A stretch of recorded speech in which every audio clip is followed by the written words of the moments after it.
Hi everyone, welcome back to the Pajama Travel Club, the way to see the world without leaving the comfort of your home or your pajamas.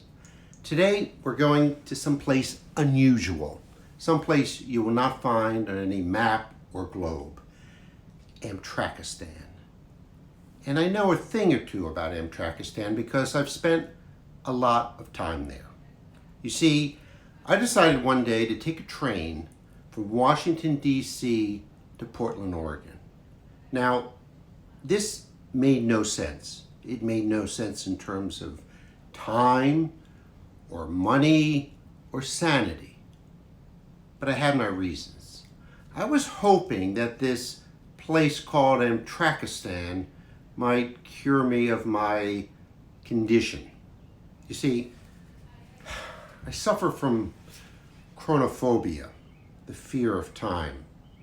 Well, it's not that I fear time, I fear the lack of time. I never quite have enough of it.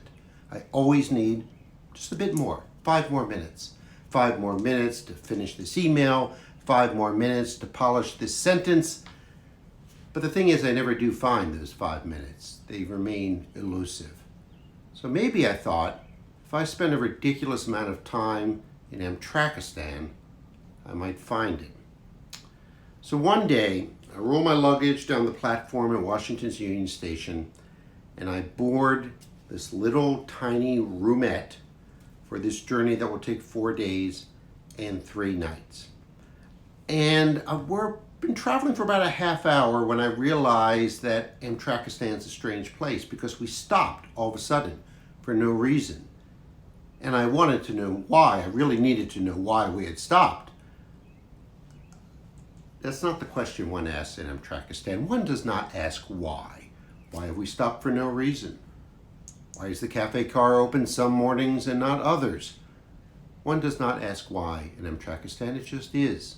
You have to either accept it or go crazy. And the thing about Amtrakistan is it has its own laws of physics even, a kind of strange kinetics. And I experienced some weird sensations. Yes, the undulating roll, very pleasant, but other sensations too. The lateral lurch, like sudden jolt, and the wave, as I call it. You see, I wanted to alter my relationship with time in Amtrakistan. And somewhere around day 2, or maybe it was day 3, I don't know, that I managed to achieve a bit of that. And I want to share with you my chronicle of my time in Amtrakistan, a bit of it at least, which I wrote about in a wonderful travel magazine called Afar. I've been assigned the last roomette on the last car of the train, the caboose of the caboose. For hours, I plant myself by the stern window and watch the world retreat, empty tracks stretching to the horizon, like viewing a movie that's perpetually ending, but never does. I'm not looking at anything in particular. I register the passing landscape, trees, fields, shuttered factories, but I don't linger. I make no demands on the scenery. Be beautiful, damn it! And it makes no demands on me. Hours pass like this. I can't see how many before it's time for bed. And so, right now we're not traveling by plane, train, automobile, or any other way for the most part. And that's the way it needs to be. But one day, in the not too distant future, we'll be traveling again. But let's think about how we do it. Do we want to go hurtling through space at a ridiculous speed in this tiny tin can? Or do we want to take the slow route? Trains are better for the environment. They emit fewer carbon emissions. They're also better for your mental environment.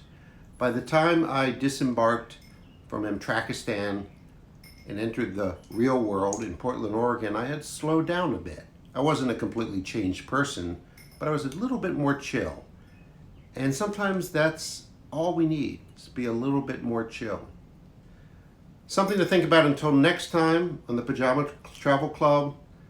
In the meantime, stay home, stay curious, and please stay in your pajamas.